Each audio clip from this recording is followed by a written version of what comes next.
All right, it's time now for our Seven Chirps segment where we ask seven questions. We have a special guest today. Arda Ocal from ESPN joins us. Arda, really good to have you with us. Yeah, happy to be here. Seven chirps. I love it. Yeah, seven chirps. Seven chirps. We talk about typically about the Boston Bruins. We have some league questions for you. And one recently, John Tortorella and Ray Ferraro are talking about the Trevor Zegras goal with Milano and the alley oop goal. Where do you fall in the old school, new school debate? Will the new wave of skilled players change the game anyway? Is it positive, negative? So first of all, I was the traffic cop on that debate, That's Yeah. so it right. was That's right. excellent to see that all unfold in real time. Right. So my role, like a lot of people were asking me, why didn't you give your opinion in that moment? Because it wasn't my role to give my opinion in that moment. Like I wanted the three excellent hockey minds that I was Right. surrounded by to have a conversation about it and interject only as necessary. And Right. actually, Torts talked about this, like followed up about his comments on the point this week, which if Mm. people haven't, because you know how it goes, right? A clip goes viral and it doesn't necessarily give every bit of information or full context. And then people pile onto it having only seen that clip. And then it just Mm. goes around the world like that, right? Right. So for those that gave their opinion online, I urge you to watch the point this week and see Torts follow up on that and talk about that at length as well. And that's why I posted that full post game as well, like with Ray and Rick DiPietro, because I thought it was important for people to get a full context. Whether you watch it or not, obviously is up to you. But to answer your question directly, I was on that broadcast, so it was me Mm. and Kevin Weeks during intermissions, and we gave it a standing ovation like 6 times. Like my knees were hurting by the end of it because Weeks he just Right. kept on getting me to stand up in the air. So like I I love it. Obviously, the more creativity in the league, the better.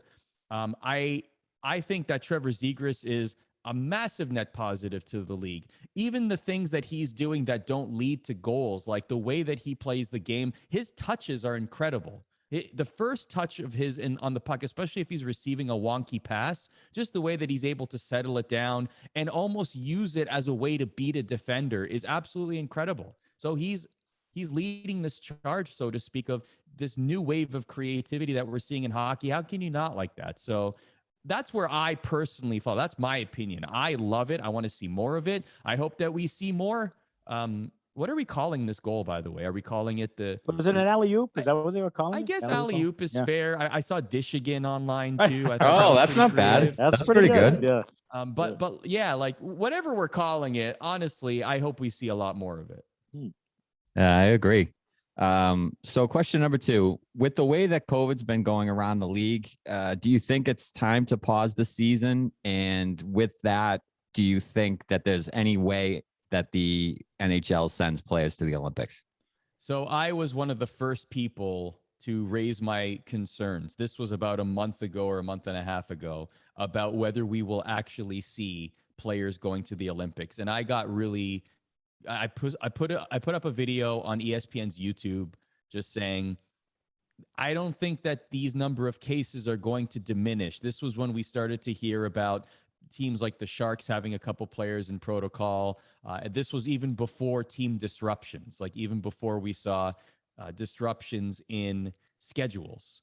And even if you look at from a month ago to where we are right now, the amount of players that are in COVID protocol, the amount of games that have been postponed, and now also the amount of uncertainty among players that you would assume would be going to the Olympics. Comments from players like Connor McDavid and Robin Leonard, the reasons that he's pulling out, and the uncertainty of the questions and answers of quarantine and how much time they really need to be away, going all the way to Beijing.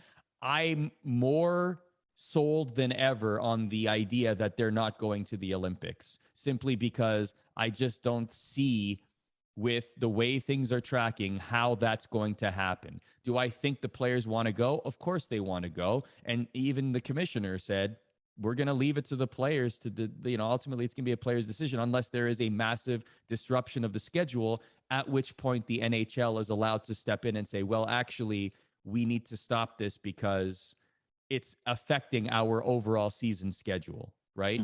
And so they Right. have until, I believe it's January 10th to pull the plug on that for that reason specifically. But I just don't see it happening. I really, really don't.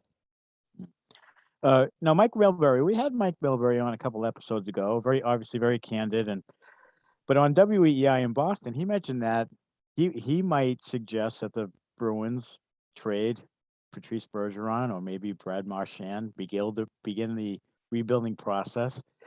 Of course, around here, Bruins fans, that was blasphemy. There's no way you could trade Bergie, no way you could trade Marchand. But do you think the Bruins need to start a rebuild? And would you trade or consider trading either one of those guys? I honestly, I wonder if that's early, but I also wonder if that would be it would be so crazy to think of the Boston Bruins without those two players.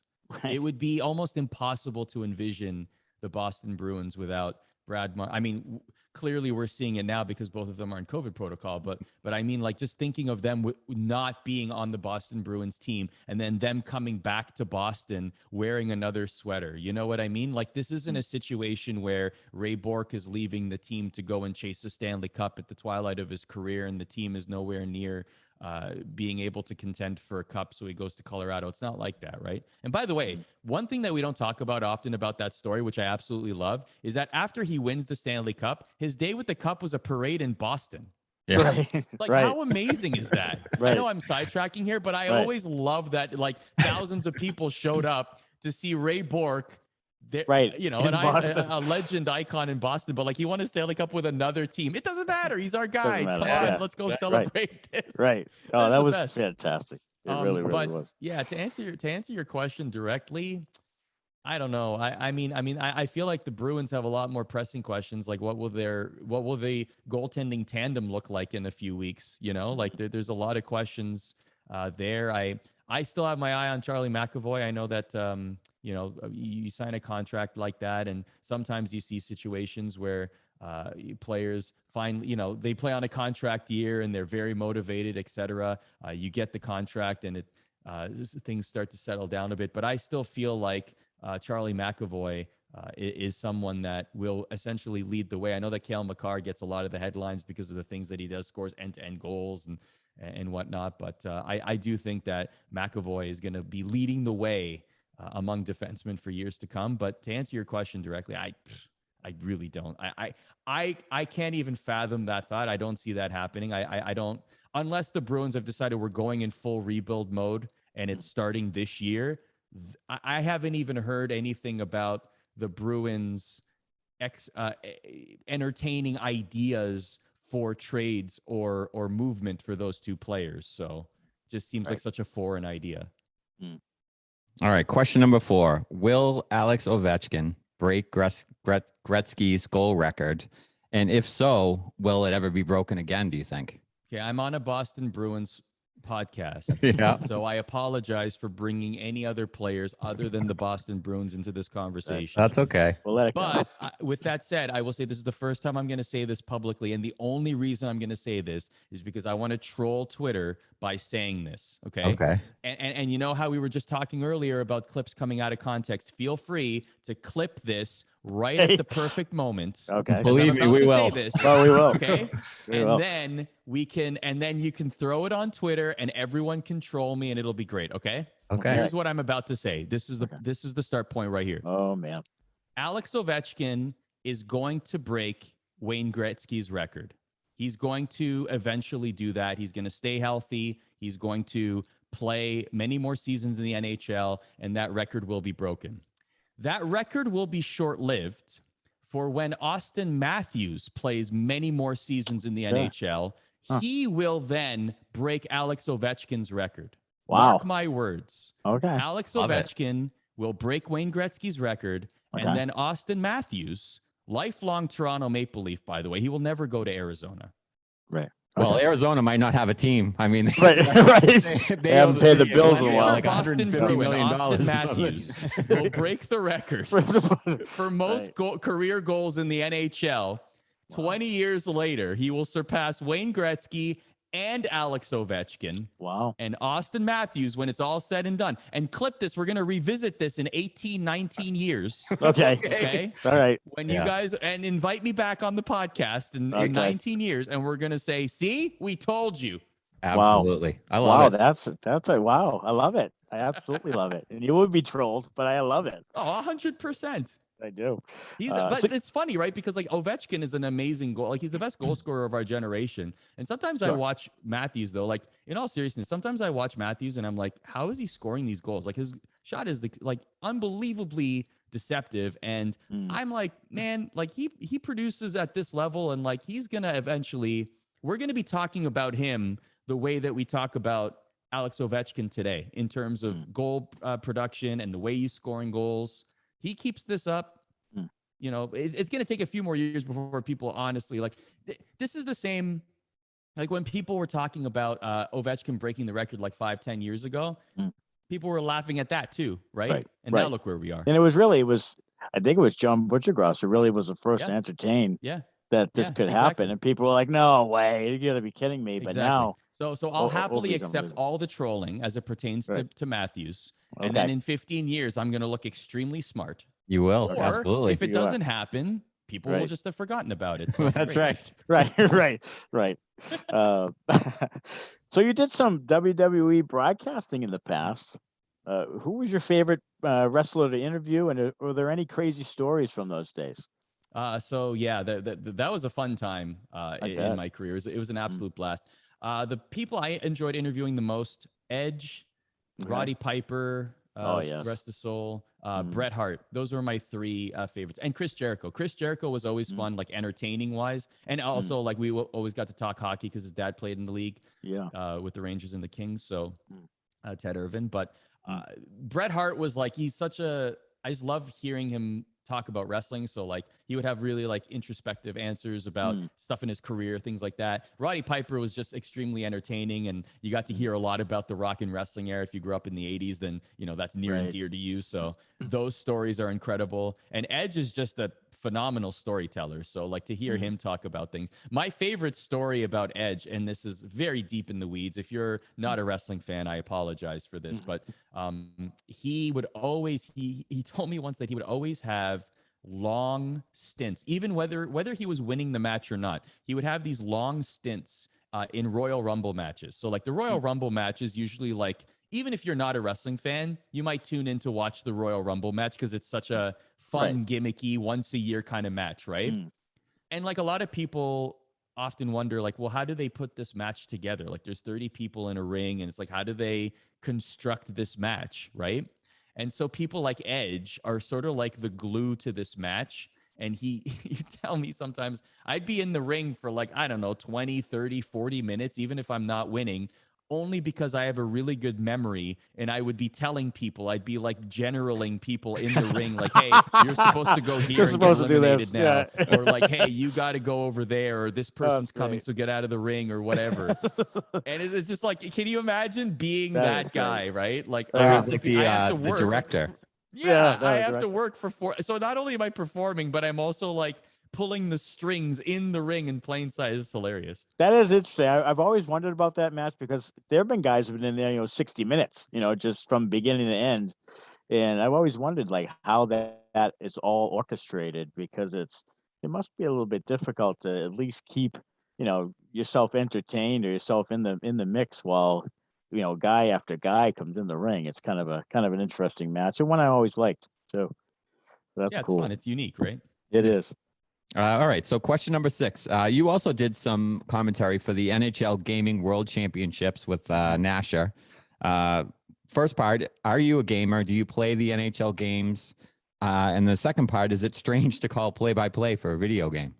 So I do play a lot of video games. I'm a big gamer, big fan. I play video games every day. You name it, I play it. I love it. Big Call of Duty guy. Love even card games like Hearthstone Battlegrounds. I'm playing every day. Big retro guy. I probably played more NHL 94 in my life than I have great game. Current NHL games. But I do enjoy them a lot. I'm a big retro fan. Just gaming life, man. I'm a big fan. So yeah, absolutely big gamer. And calling. So the difference is, honestly, it's less about like we still call the names of the players that have the puck on the ice, but it's less about them. It's not about Ovechkin and Crosby and Marchand and Pasternak. It's about the players that are controlling them. So it's really just an added layer of, okay, well, we need to understand what this one human being is doing with those players on the ice, and why do they, like with the Gaming World Championship, they construct their own teams and they have fantasy drafts, and they, so like, how do they build their rosters? Why are they building their lines the way that they do? So I find that interesting. But otherwise, because the NHL video game is very similar to the game itself, like it's a real life simulation of the game. The way that I would call that is honestly very mechanically very similar to how I would call an NHL game in real life. So from that point of view, it overlaps a little bit, but the element of bringing like gamer terms in there, or also like understanding the gamers themselves and how they're prepping and playing, it's very fascinating. Like, it's funny, like when you watch when you watch the NHL on TV, you're not really thinking, hey, I can do that and I can play in the NHL and I can beat these guys, right? Like, no one's really honestly saying that. But you watch a video game on TV, everyone's thinking that. They're like, yeah, I can play this game. I can face Nasher, or I can face Young Gren, the current world champion, and I can beat them. I can at least take them on, maybe take a period off of them or something, And then you play them and you're like, holy crap, these guys are amazing. Like, it is like ridiculous. Oh, it's next level. Yeah. Yeah. It really is. Oh, that's and we're big gamers, Smitty and I, but of course not to that level for sure. So Arda, did you grow up a Leafs fan, and is this the year they get over the hump? I kind of think it might be. It's just sort of a feeling I have. You mentioned Matthews, but Nylander and Tavares have been very good, and they're having a pretty good year. And is this the year they get over the hump? Yeah, my whole Matthews thing might have given that away a little bit. Right. By the way, I want you to know, what was it, 2012 or 13? The 13 4-1 was the 13. the where was I during that game? I was in Maple Leaf Square amidst the sea of people. Wow. Okay. Wow. Leafs jersey, Zubaz pants. Would you have like Wendell Clark or something? Who are you? Clark. Yeah, Wendell was my guy. And the best part is, like, so I work a lot with Barry Melrose, right? And Barry's the best, first of all. He's awesome. He played for the Leafs in the early 80s, and he is cousins with Wendell Clark. So, like, they grew up in the same town. They're they're cousins. And so, like, I always get to hear Wendell stories from Coach. Anyway, that's a total tangent. So here I am, Maple Leaf Square, Leafs jersey, blue and white Zubaz pants. Okay, like totally like, all right, games, here we go. Feeling great. Game 7, 4-1. What is it, like 10 minutes to go?